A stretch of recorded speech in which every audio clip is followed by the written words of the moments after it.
Namaskar and welcome to NatStrat Conversations. My name is Pankaj Saran and we bring you conversations on geopolitics, technology and economy. Thank you for watching us, and in this episode we will discuss nothing but geopolitics. My guest today is Ambassador Jawed Ashraf.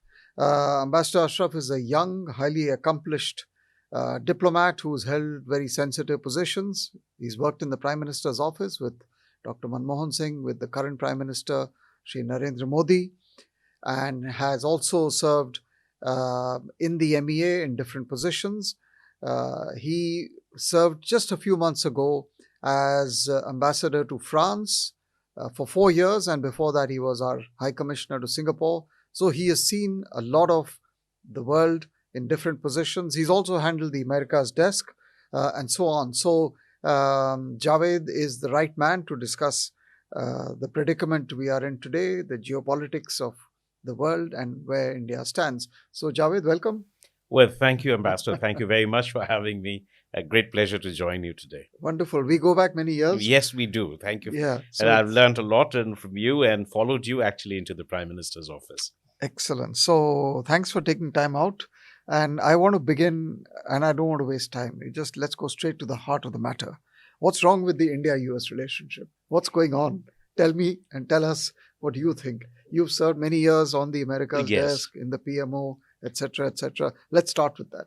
Well, actually, it's a moment of crisis in the relationship, but one that is not an unfamiliar situation to be in. I actually started my Americas journey in 98, 99, when there was an absolute freeze in the relationship. Yeah. But we have since then began the transformation of a relationship that has gone through successive governments in India as well as in the United States, both Democratic as well as Republican. The trouble now is somewhat different because there is no precedence or history or knowledge of dealing with a president such as the one we have now in the United States or his administration, because there are no established norms that they work with. They have totally upended the international order, but also simultaneously have been, in a sense, dismantling, if I may say so, some of the institutional structures in the United States. Yeah. So we are in that difficult moment, and I think it has manifested itself in those trade dispute. I think that is just one part of it. There is a geopolitical angle, and I think there is a deep personal angle to it as well. Yeah, so no, that's good. I mean, just to start off the conversation, what you're saying is true. I mean, but this was the preferred and so-called indispensable partner for India in a complicated world. And what people are seeing today is that the screws are being tightened on you by this partner. And this is being observed by your friends and by your adversaries. And everyone's drawing different lessons. And even within India, there is a reality check that MAGA, or Make America Great Again, is not quite the same thing as making India great again. So all of this is happening. And as you said, some of it could be the outcome of internal processes and transformation within America, but it's also got something to do with his persona, but also the geopolitical. Now, the word democracy and common values is not something you're hearing in the last few months. So all of this is new. So how does it make sense of what he's thinking of as far as India is concerned? I mean, suddenly the whole, and I'm jumping now, the whole Quad Indo-Pacific construct looks like belonging to another era. So I would like to ask you, you've got a good, pulse on the finger on the pulse as far as America is concerned. So how much of it is driven internally and how much by the persona? And is there rationality in what we are seeing? Then, of course, we should come to how India should handle all of this. No, I think there's a whole set of questions in this. First of all, I'd like to say... So you can break it down. Yes, first I'd like to say about I'll come to the geopolitics of this a little later, but, immediate challenge was, of course, the um, fact that his own entire policy or strategy is a deeply emotional response to what he sees as America's problems, not necessarily rooted in economic logic. It is a sense of revenge, of punishment. Rules are fetters, not a framework for dealing with the world. The asymmetry of American power must be used coercively in a bilateral rather than a multilateral framework. And all of this is a deeply held view of his and his administration followers. The fact that this may not result in ameliorating or addressing the challenges of the United States is a different story. But it is quite clear that today, as it has been evolving since President Obama, but more sharply now, that the United States does not find the institutions and the international order that it created either useful or attractive. And this is the result of the globalization from the 1970s onwards, which has created what some economists call the age of convergence, where Asia has risen, particularly China, and the West and the United States has seen a relative decline.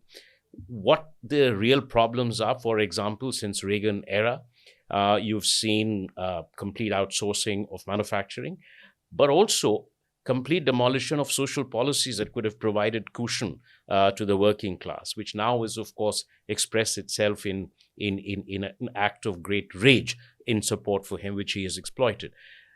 As far as we are concerned, I was always skeptical about his commitment to India. And I don't say this with hindsight. I'd said that in January. And the reason for this is the following.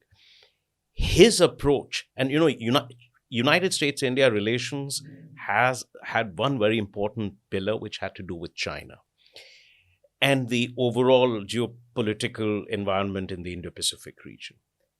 I don't think he was following the same set of goals that Obama or President Biden did, which is the prevention, a classical US goal of preventing the rise of another peer competitor or the United States being replaced by a new global hegemon. And unlike in tennis, you cannot regain your number one ranking once you lose it in geopolitics. That was one part of it. Also meant that the instruments of dealing with China would be very different. In the classical US strategy, which Biden followed, and before him, Obama to a certain extent, is that I will use instruments to directly contain China, but the United States will also build an informal and formal alliance in the Indo-Pacific region, and which meant that you would be a little altruistic in your approach to those countries, whether they were your treaty allies like Japan, Korea, or Australia, or whether he was an informal partner or ally like India. And so therefore, some of those irritants like India's relations with Russia, what we were doing with Iran, etc., could be set aside in pursuit of larger goals. I don't think President Trump is interested in this kind of an informal alliance.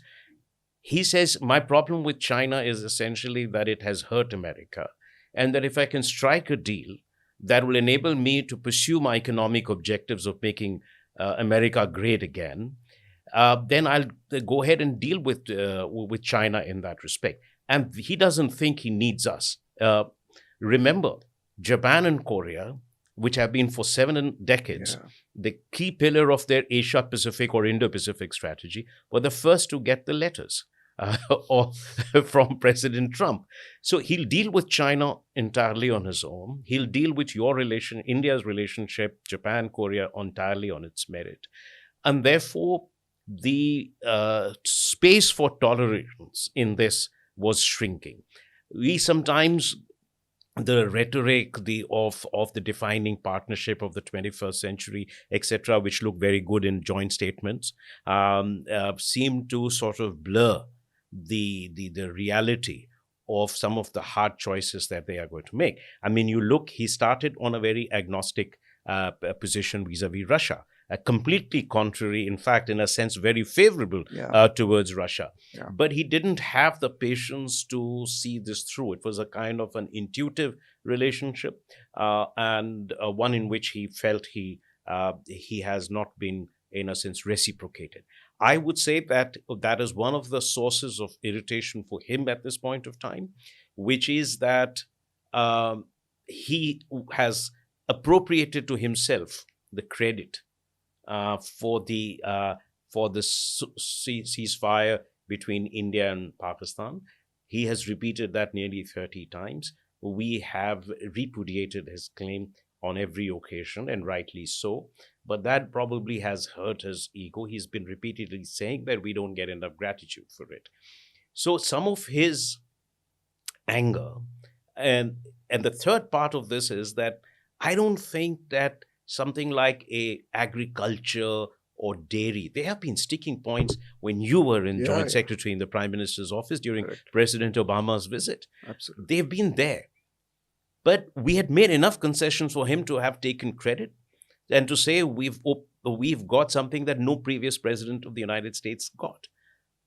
But he has not only sort of said that India is obnoxious Yeah. to deal with in terms of its policies, but has been, in a sense, made some pretty rude remarks. That reflects some sort of a personal rage, which is also reflected in the fact that he expects countries or leaders to come to him with a package of offer, which makes him look like the person whose absolutely personal power is shaping the course. You had Ursula von der Leyen going to Scotland to offer a deal, which is so one-sided.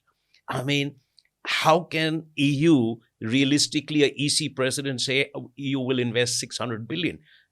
EU doesn't, and EC doesn't invest. It is companies that invest, or that we will buy 700 billion, $50 billion worth of fossil fuel from the United States. I mean, it's private companies like Total that buy it. It's not the European Commission.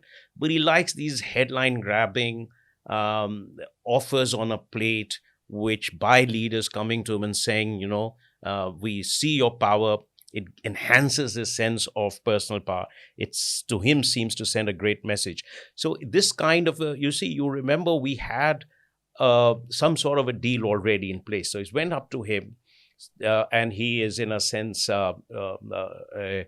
suddenly taken this decision. And this follows after this heated debate in the parliament, where the government made its position very clear. So a combination of the way he saw it personally, his approach to geopolitics, and some of the sticking points in trade, which would have been easy to overcome. So to me, the non-trade issues were perhaps more dominant than the trade issues in where we are today. No, that's very interesting, Javed, the way you put it. I mean, so if it's all driven by one individual who has a certain persona and a certain personality, then what happens to the rest of the system? I mean, if it is going to be so heavily top-down driven, then what are we to make of the famous institutions and the systems which we dealt with? Of course, you're right. I mean, even in the past, even in the nuclear deal, it came from the White House. Yes. I mean, the breakthroughs. Yes. So it's not as if it's, but we got out of that habit under maybe to some extent Biden and Obama, but now it's much more exaggerated. So what is interesting is to understand his thought process. I mean, so one of the things which you described about America, you described many drivers of how he's approaching the world. But one of them perhaps also could be a deep sense of victimhood. Yeah. That America has been taken for a ride. And that's exactly what I started by saying. It's a deeply emotional response, a sense that the world has ripped off United States for 7-8 decades. Yeah. And that, which is what I said, that, he feels that this deficit is nothing but theft, a reflection of theft, that rules are fetters which have bound America, and America has not been able to, must exercise its, asymmetric power in driving hard coercive bargains. That is the way power must be exercised. He sees tariffs as some sort of a act of revenge or punishment for the world for having ripped off America. So I think that it is a deep sense of victimhood. And I've seen that there is, when I was the last in the United States, there is a deeply held a belief in his supporters, not just in his supporters, but by his loyalists in the cabinet. There are two sets of people who work for him: those who are deeply ideologically part of the MAGA group, and that believes very sincerely in what he says. And then there is this other group that has a sort of inclination towards it. I believe Treasury Secretary is one of them, who have jumped onto the bandwagon and who basically look to the president for cues. Now, see, ever since he's mentioned the Indian purchases of Russian oil, you've seen that down the line, even those who are not connected with trade negotiations, including the deputy chief of staff, are all saying the same thing. That so once he gives the cue, there is a complete follow-up from there. And that is precisely when I said in the beginning, the trouble is that we've not had a precedent or a history or experience of dealing with United States with a president like this, or an administration that he has cast. But that kind of reality applies to all countries. Well, it is true. And I would say that you see with China, there is a difference. He is negotiating with China, recognizing that China holds as many cards as he does.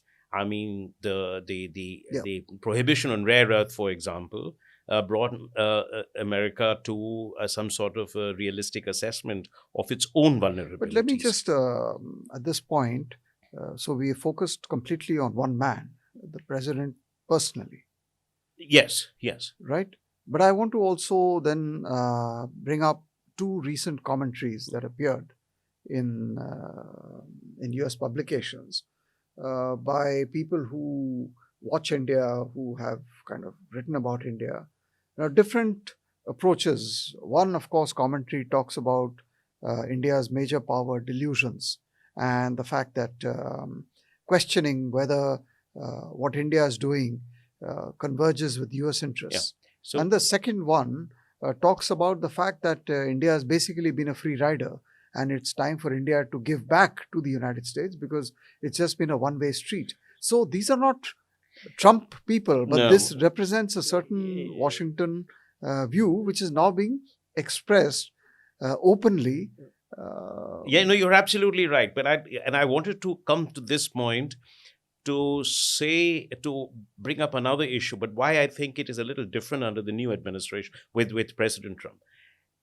See, as the India-US relations evolved from 99 to Clinton to Bush, then onwards to President Obama and Trump and President Biden, it was always this belief that how do we get India totally aligned to the US interests, US strategy, US policy, in a way similar to, let's say, Australia, Korea, Japan, and some of its other allies.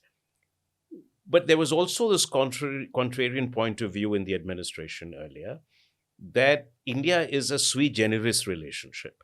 I've had to deal with this a number of times, and that a strong, secure,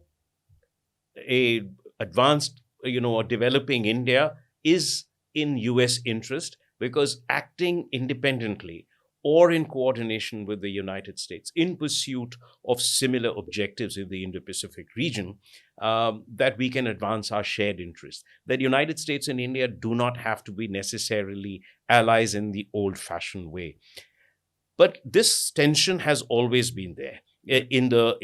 But there has always been the reality that last year, I must say this, Ambassador Garcetti, who was President Biden's ambassador here and then former mayor of LA, when he had come to Paris to see the Paris Olympics, he had come and met me, and he said, "You've had a long experience of dealing with this relationship.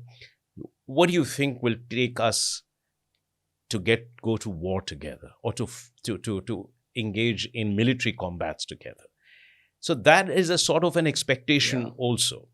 However, the that is something which, for people in the United States, for some of those who have a hawkish mindset, is this: that India's quest for multipolarity runs contrary to the US objective of remaining the unipolar power in the world.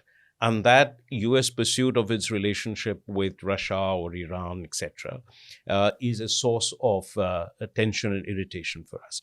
But here's the difference. When they did the cost benefit analysis and felt that working with India in pursuit of uh, dealing with the number one US problem, which is China, we can disregard or overlook some Yeah. of these Yeah. irritations. Yeah. That apparently, because as I mentioned, is no longer the strategy for President Trump.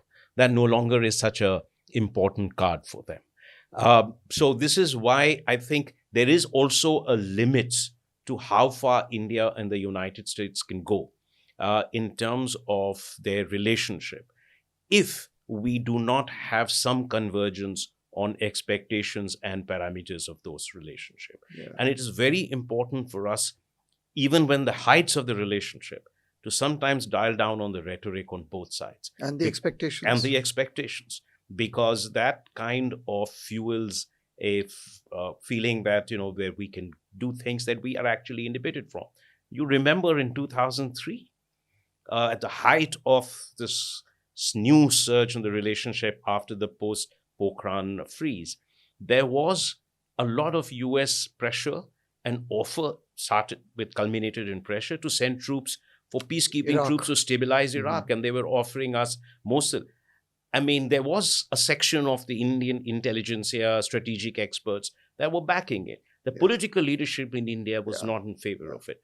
And it was again a manifestation, and I was very fascinated by that debate because it reflected a very mature and carefully thought out decision about why we shouldn't do it, despite the fact that at that stage President Bush was so heavily invested in the relationship. But here's the thing: despite some of that, despite the fact that we did have certain differences on Pakistan and on Afghanistan, where the United States had actually asked us not to put to open consulates there because it was irritating Pakistan, President Bush stuck to his broader vision that United States needs to have a strong and deep partnership with a country of 1 billion people living in diversity and democracy. And No, so that is those. the no, what I'm saying is that there's always this trade-off, and today that trade-off is not quite working out. Yeah. Sure, I mean, I agree that the trade-off is what we are. But just to pick on one point about this business of multipolarity and so on. I mean, look, the fact of the matter is that if it is going to be business as usual, you will have a unipolar Asia. And whether that is going to lead to stability in the Asian continent is a moot point. And now, this thing about being able to put the genie back into the bottle and go back to a unipolar world is fanciful. It's not happening. And India had no part to play in the rise of China. And therefore, to cast the blame on India or the responsibility on India for the reduction or diminution of American relative power in the world is completely misplaced. Yes, I think It's a wrong assumption which will lead to wrong policy conclusions. And actually, at this point of time, you're right. At this point of time, there is no particular grand strategy that, in geopolitical terms, that the United States is following. I mean, it has the relationship with its transatlantic partners is also frayed beyond measure. It is, and whatever European Commission President Ursula von der Leyen has offered may not even have the purchase or the support of all the EC members, Yeah. EU members. France has actually publicly distanced itself from it, criticized it. It went back and forth on Russia without having the patience to actually go through the whole process. We have seen that in the case of China, or in the case of Australia. I mean, AUKUS is under review. We don't know which way, and if the expectation is for Australia to put more money than Australian dollar 368 billion, which they've committed, then it is going to create serious problems for Australia. We've seen the problem with Japan and Korea. So at this point, there is no great grand strategy. His focus is essentially on a single objective. In his belief, what it needs to get manufacturing back, to raise revenue, and to, in a sense, what he called a fair trade. I mean, that's the overriding objective. There are no friends, there are no enemies in this process. And because he's suddenly put off by Russia and by President Putin, he has decided that anyone who deals with Russia, this is entirely new after his so-called efforts. So let me just stop you right there. So if that is the background, so let's move to the next part of the discussion. How do we deal with it? Well, I mean, I think, first of all, as I said right at the very beginning, that it is a very novel situation that we are in. Sure. But what are the And what I are the would options? say that, first of all, we must not be in a state of either panic or in haste or feel undue pressure on ourselves. First, I mean, it is a 4-year term. You'll also have a midterm election, God knows, in 2026, where the Republicans stand in the Senate and the House. Current data does not show up very well for the economy. We don't know what is going to happen. No, so are you saying you ride out Trump? No, wait. I'm just saying that you also have to take a long-term perspective. You cannot make concessions that do irredeemable and irreversible damage to some of your sensitive industries.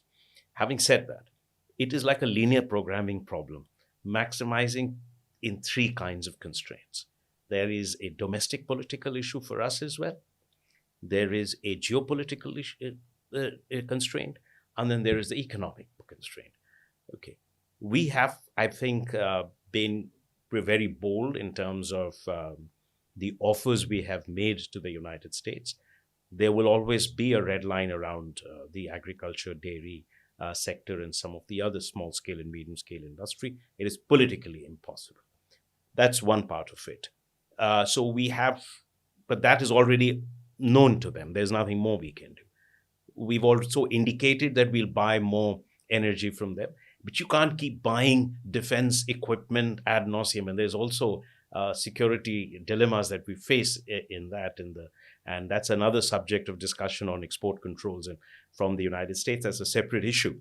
But so you also cannot appear at this stage domestically to be, in a sense, bending or making undue concessions, because that would show the government also here put in a difficult position domestically.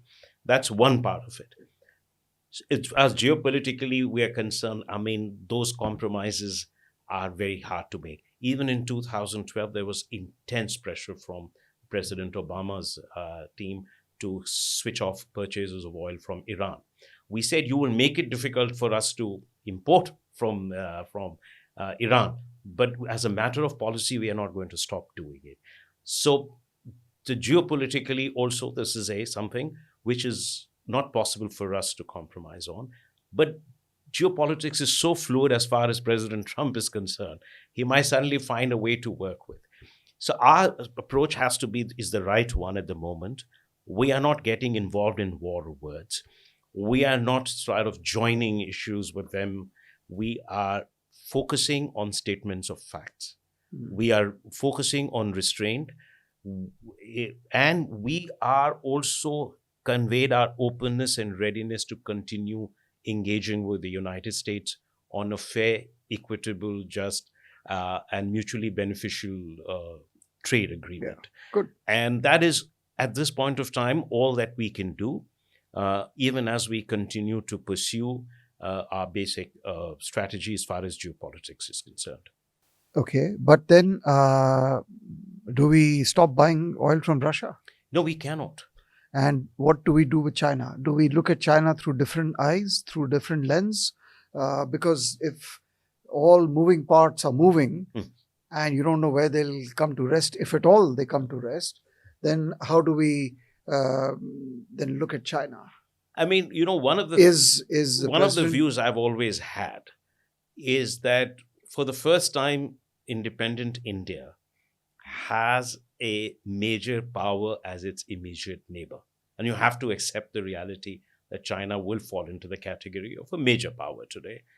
And a major power with which we have a long history of a conflicted relationship, territorial disputes, our mistrust is so strong.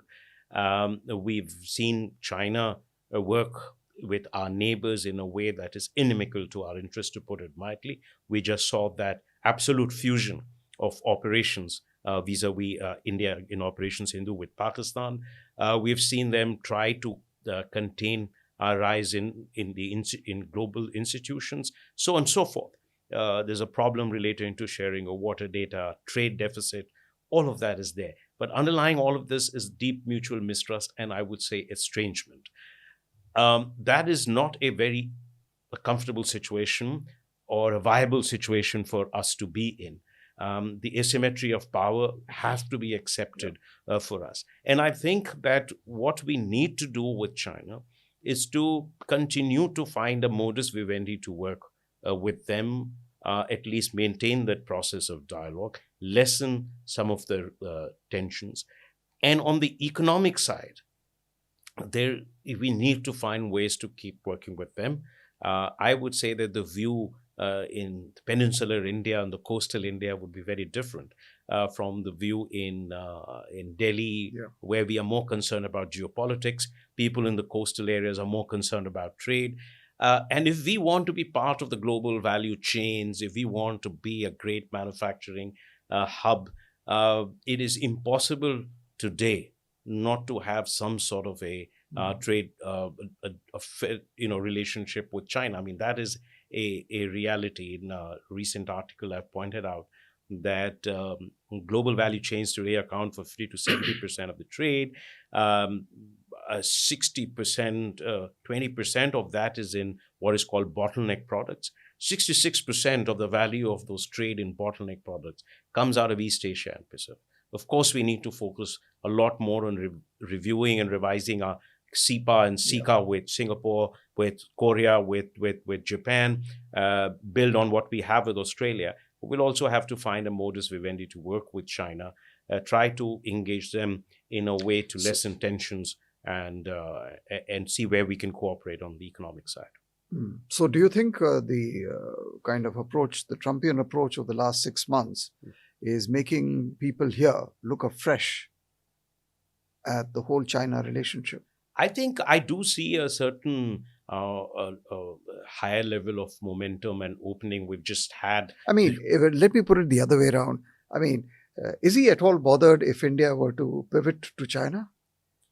I don't think that he's, as I said, that he's not a great grand strategist or great classical American believer of geopolitics, of America's indispensable leadership of the world, dealt through technological leadership, economic power, but military power, but also through creation of an informal alliances that would support American objectives. I think he's a fundamentally different person in that sense. So Quad would not, I presume, then be as important for him as it was for his predecessors? Well, he was the one who started, resuscitated Quad. But I mean, if I may be candid on this, I think perhaps Quad had more value in terms of optics than in terms of reality. And let me say why I think that. Quad had 3 partners that are Pacific oriented, that are former military and treaty allies. India is in the Indian Ocean. Its principal security challenges and dilemmas are in the Indian Ocean region. We have tried to lower the security versus the non-security part of it. And our interests overlap, but they're not identical for all these 4 countries. And finally, if we are talking about not just what Quad does in terms of security, but what it does in terms of influence in the region by providing social, economic, and political support to countries in the region. And alternatives. Alternatives so that they are not forced to, Yeah. bend before one regional hegemon, then President Trump has pretty much stripped US policies in the region of some of those non security aspects. His trade practices are, especially after TPP has completely put off Southeast Asian countries, they may all try to strike a deal today to avoid the worst case scenarios, Yeah. but they will always be hedging now. The trust is gone. If you have removed USAID from the picture, if you have other instruments of soft power, then the strategy of United States in the Indo-Pacific region will principally be around the military strategy. Yeah. So, do you think China would consider itself to be a net beneficiary of this kind of transactionalism, extreme transactionalism that is coming out of Washington, where, for all the reasons you have mentioned, China seems to be sitting pretty till the time when he goes after the Chinese. He yet hasn't shown that there are some hints coming. So, if you notice that as they are negotiating their trade deal, he has also, in a sense, disallowed the Taiwanese president from a stopover in New York. That will give Taiwanese people some doubt about where he will stand if China were to invade Taiwan. We don't know. We may or may not act. But the reality is that in this part of the world, starting when he tore off the TPP, to the kind of ambivalence he's had about his security guarantees and commitments, what they are seeing in terms of his approach to Europe, their closest, the most enduring post-war alliance, then these countries would simultaneously try to hedge and balance. And the beneficiary in this will obviously be China. And let me quote to you a study.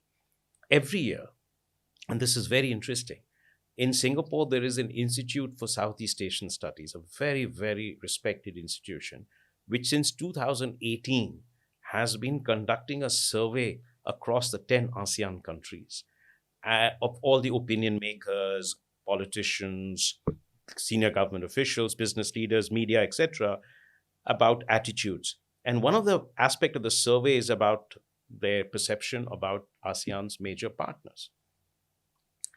And you see a big change in terms of China may not be trusted, but China is seen as the country with the biggest economic and military influence in the region.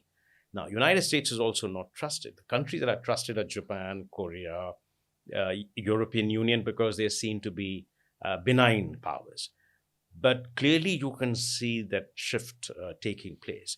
Yeah. And there was certain expectation that a more committed US presence in the region, economic terms, military terms, political terms, institutional terms, would be a force of good in terms of balancing China's worst instincts.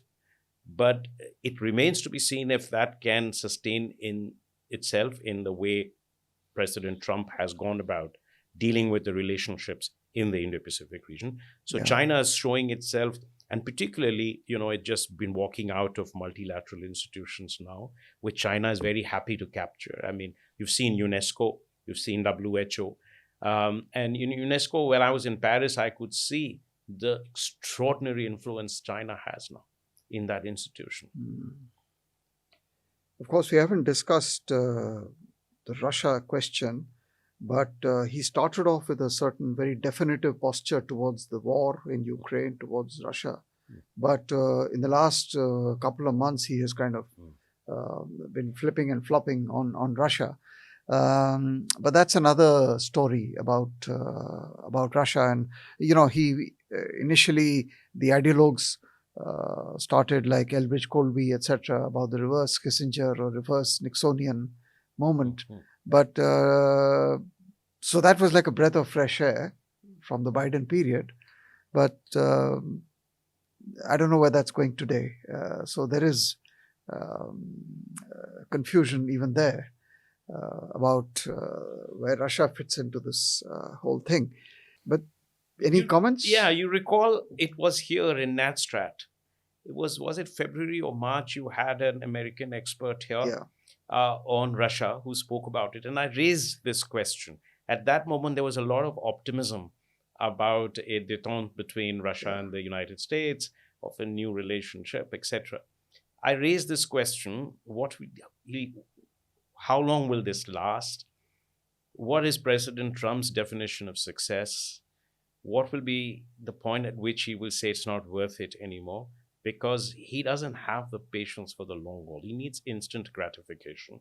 He needs visible symbols of success that show his unparalleled personal power on top of American power.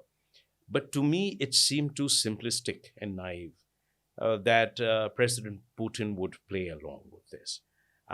So I was always very skeptical about a really enduring Russia-US relationship. There is also US deep state, which he's been, I mean, Cold War is long over, but even before this new period of hostility started, when I was posted in Washington, D.C. in 2007 to 10, my Russian counterparts would tell me they had zero access in Congress or in the administration.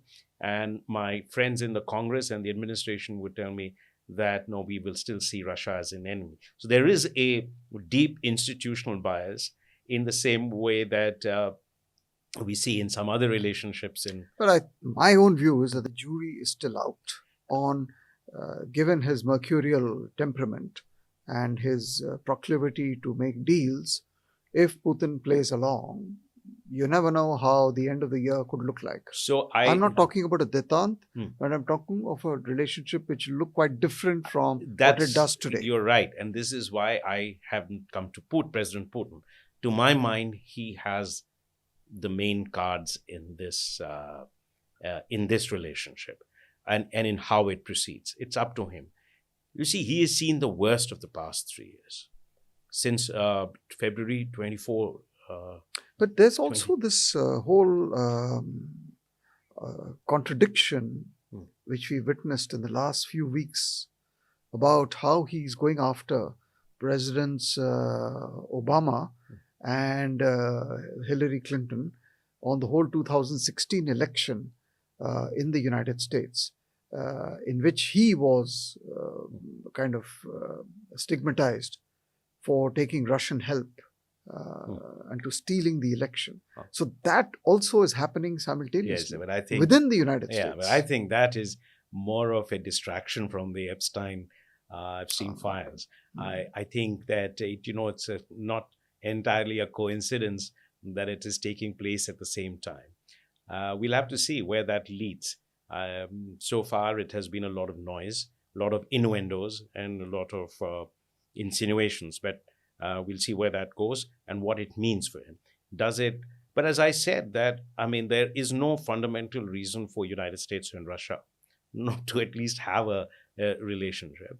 But it will be entirely what President Putin decides, at which point he says, there is a point of inflection and that it may be better to enter into some sort of an agreement, decide on a mutually acceptable terms. At this point of time, it doesn't seem to be the case. And as I said, he has weathered the worst periods in the past 3 years, and he might feel that, look, and we all underestimate, you have been a Russia expert, you posted their historically enormous capacity for suffering, for taking losses and pursuing. The resilience.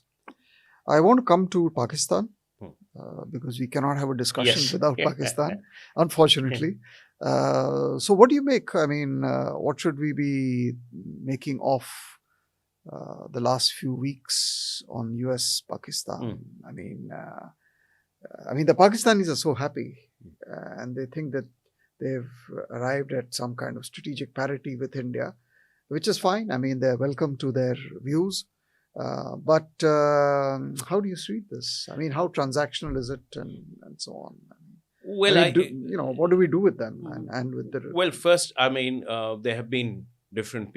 First, let's say since independence till the 1990s, US and Pakistan had very strong, deep treaty-based relationship. They were in the trenches together in the 80s against the Soviet Union in Afghanistan. So there is a very deep institutional links. But we And always knew memories. that, right? No, we It's know not a that. new No, revelation. it's not a new revelation. It's sometimes, so we've seen that how they quickly changed. I wanted to tell you, and this is important to understand the present, because in May 2001, May 11 to be precise, Deputy Secretary of State Richard Armitage had come here on his way to India, Korea, and Japan with a message of President Bush's new strategic framework. And that was a moment of signal that these are the three most important partnerships. What happens next is Armitage almost says that we will declare Pakistan a rogue state if they don't behave.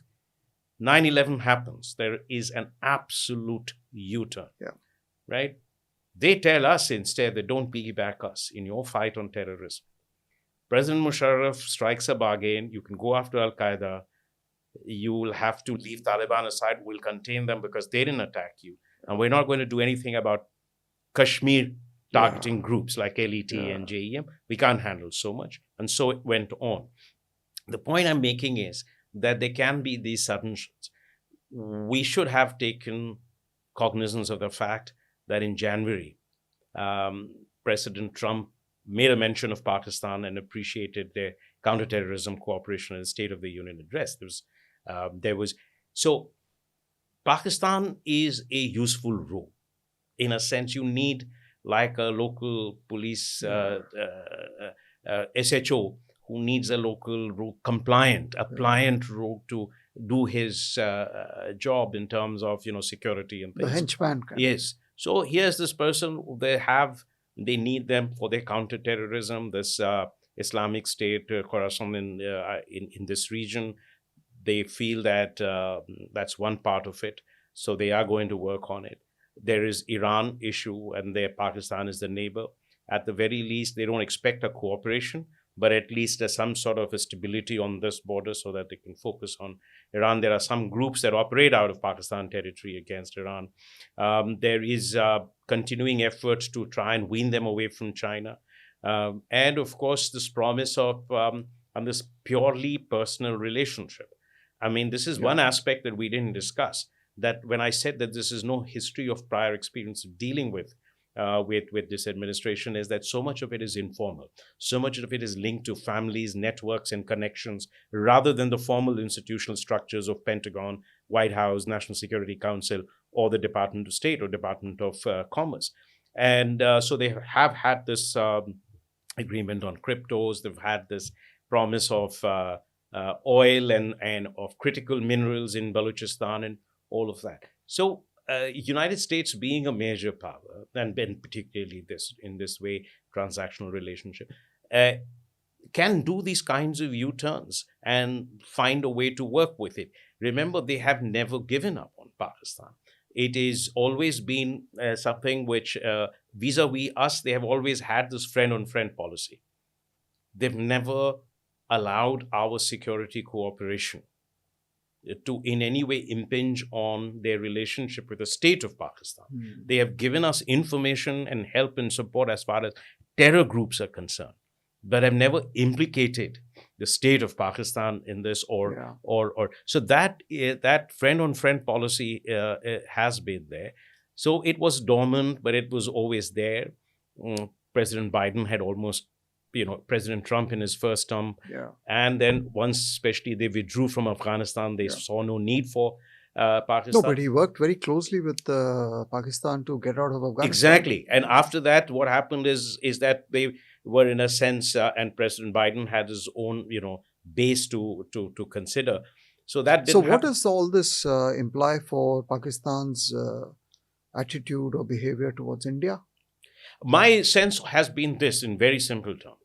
Every time there is an improvement in US-Pakistan relationship, Pakistan's military, ISI, and the militant groups feel, or the terrorist groups, I was doing the alliteration between military and the militants, but I mean, we shouldn't dilute the Terror labeling part. there. Yes, so they are all these the ISI, the military, and the terror groups feel that they have space uh, to continue or raise the level of their activities against India, hostile activities. So they feel that there is, in a sense, a little bit of license, a little bit of space. I would go even further. I would say that if you look at the pronouncements of the Indian leadership, not once, but repeatedly, to say there is no concept of proxies. There is no proxy. Yes. It is one and the same. No, absolutely. And contrast this with the American attitude to Pakistan's counter-terror. Yeah. So I think the gap Yes. has grown hugely And between the Indian appreciation of the Pakistani state and its terror activities by saying that there is fusion. There is no such thing as a proxy. The state is the terrorist. Yes. Whereas the Americans are saying exactly the opposite. Precisely. In 2002-3, I had coined this phrase in my discussion with the Americans that this is terrorism is a politico-military strategy. It is not simply terror. It's a way of waging a war by the state without committing uniformed forces to it and maintaining a degree of deniability. That there is no, it cannot happen without full support and complicit, being our state being complicit in this and actively involved in this. I think United States knows this too, but it is convenient for it to keep that mirage or this charade of a gap or a separation between the state and the terrorist groups. And it was very interesting. I mean, I'm reminded of so many of these anecdotes because it's very interesting for people to understand this.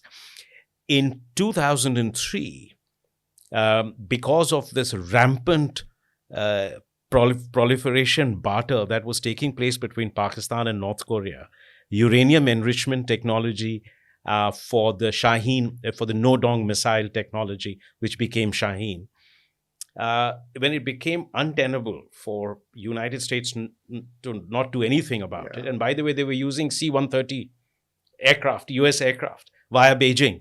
So what did the US do?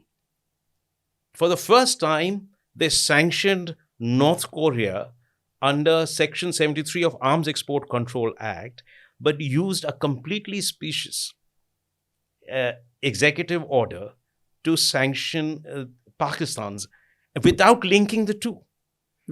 And it was a wrong application of that executive order, which I pointed out to the Americans then. But what was the reason? If they had, normally they put both the buyer and the seller in the same. Yeah. What was the reason? If they had done the Atomic Energy Act, then what would have happened is, Arms Export Control Act. Arms Export Control Act, not Atomic Energy, Arms Export Control Act, then they would have had to sanction the entire state and the military of Pakistan. They needed them at that stage for the war in Afghanistan, and they admitted it. So I think United States knows that there is absolutely no gap but between the state and the terrorist group, but they won't admit it. They need that fiction that they're two different entities for their own national security interests, till such time as it is there. So I mean, Pakistan, therefore, has emerged as another and a very major area of strategic difference between the Trump administration and the current Indian government for now. For now. I mean, what you said was correct. It was always dormant. It's now erupted and come out into the open. So I think, I wrote this in Hindustan Times to keep India-US relations outside the Pak trap. We don't have to now get paralyzed by it, or in some sense overly burdened by this in pursuit of our relations with the United States. The merits of the two countries are fundamentally different. But they should be understood by the Americans, not by us. Yes, they should be, but there are two ways to deal with it. Either we get bogged down in discussing Pakistan with the United States, or we say, okay, we will tell you about Pakistan and the true nature of the state. No, or we do what we have to do with Pakistan. Absolutely. With that, we will do. I think that That I has mean, changed. we're not going to ask anyone. No, we don't have to. We are saying that because US or President Trump today has a much kinder approach towards Pakistan or is engaging with Pakistan, that should not become a constraint in the way we engage with the United States for the merits of our relations with the United No, we States. have to do what we have to What do. we have to do. Second, as far as Pakistan is concerned, I think this completely changed the way we deal with Pakistan. This Operation Sindhu, and of all the things that has been said, there are two things I wanted to point out. One, in the past, there used to be this massive shuttle diplomacy by the United States between Islamabad and Delhi to prevent a conflict. And what used to happen is that they used to jump into it in a way that actually tied the hands down. And this time, we have reversed that. We have just taken the decision and the Yeah. responsibility for our response entirely in our own hands, Yeah. and in a sense preempted international intervention that leads to cosmetic responses from Pakistan and enables them to get away free. So, okay, the United States would Yeah. say, oh, we have told them to imprison or incarcerate, all their top guys. They are going to do it. They have filed charge sheets, cases. So please don't do anything about it. 5 months later, when the heat comes down, Yeah, of then course. these guys are out in the open No, I doing the think same. the enormity Yes, of the Indian actions after Pahalgam Yes. has still to sink yes, in terms of what we did, how we did it, Yes. the mindset. We were not knocking at the doors Yes. of any council or any security council absolutely. or seeking any international legitimacy. We were not Yes. moving around trying Yeah. to, we just did, very simply put, the simplest thing that we should do or Yes. any country Yeah, should do. Absolutely. And I think this message, presumably, has been heard even in Washington. Oh, absolutely. And deep down, there will be respect for us that we exercise power and fulfill our responsibility to our people to assure them that they are not helpless in the face of terrorism and that we are not dependent on third countries to solve our problems, and that we will do whatever is needed, A, to secure our people, and B, to seek justice on their behalf. And so Yeah. this is a message that all mature powers give, that we are capable of handling our challenges and our responsibilities on our own. If you're with us, we welcome it. If you're not with us, we're Yeah. okay with that. So while Rawalpindi would look favorably at what happened in terms of the lunch, etc., there would be capitals such as Moscow and Beijing who would also be enjoying the current India-US bickerings and tensions which are playing out now, which is very different, as you said, from the past. So both capitals, for their own reasons, are also looking very closely at what is happening in the India-US relationship. No, I'd say this, that, yes, there is a moment of challenge and crisis, if you can call it a crisis. I think we'll get past this also, as we have done in the past. There is a lot of now ballast, momentum, and strength and content in India-US strategic partnership, which goes beyond any individual, any administration. It is at people-to-people level, it's at business-to-business level, it's technology, it's innovation, it's military ties, it's defense and security partnership. And you remember that this was nothing compared to the period of 2001 after the 9/11 attack, all the way till 2010-12, when the United States started. US was pumping money there. They were giving them, upgraded F-16s. They had done so much. But we did not let that bother us, nor did the United States allow that to come in the way. And we were able to move forward in our relationship. It's a consequential relationship for us, very important for our national transformation. And I think that we will, on both sides, get past this moment of heat and differences and continue with this. But we will do that while taking into account the fluidity of the geopolitics at the moment and the need to continue to preserve, nurture our relationship, time-tested relationship with Russia. Yeah, And I think and China. and open new ways of dealing with China. I mean, you cannot live in a situation where you have a neighbor that's a major power and in a state of heightened tension, conflict, lack of communication, etc. So we'll find a way. And I think for China too, it cannot keep opening fronts everywhere. So it will also need to have stability on its southern So front. maybe Trump's actions have triggered a rethink in Delhi about the relationship with China, and they don't be a bad thing at all. Yes. I mean, so thank you so much, Javed. I wanted to actually discuss the neighborhood with you. I also wanted to discuss some of the domestic transformations that are critical for India's success as a nation. But I don't think we have time for that. Maybe we'll have to invite you once again to discuss just the neighborhood. You've had a lot of experience there and the domestic transformation. No, look forward to that. You and I worked on the neighborhood Yeah. together in some of its most critical moments when you were handling Nepal, Northern Division at one of the most pivotal moments in Nepal, but also in Dhaka, Dhaka, Bangladesh, when it's always a relationship that is extremely complex, no matter how strong it may seem at a point of time. But I would say this, that neighborhood, and this is a subject I'd love to have another discussion on.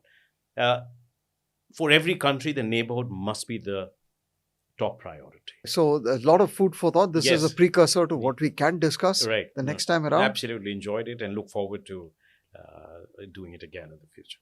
Thank you very much, Thank you. Javed. Pleasure, and Ambassador, as great always. talking to you. Thank you so Thank you. much. Thank you, dear listeners, for joining us in this conversation. I hope you have enjoyed it as much as I did, listening to Ambassador Jawed Ashraf, who has held very important positions and key positions in the government handling very difficult issues. We will continue to bring you these conversations in the future, and I hope you will continue to join us also. Till then, namaskar, and thank you very much.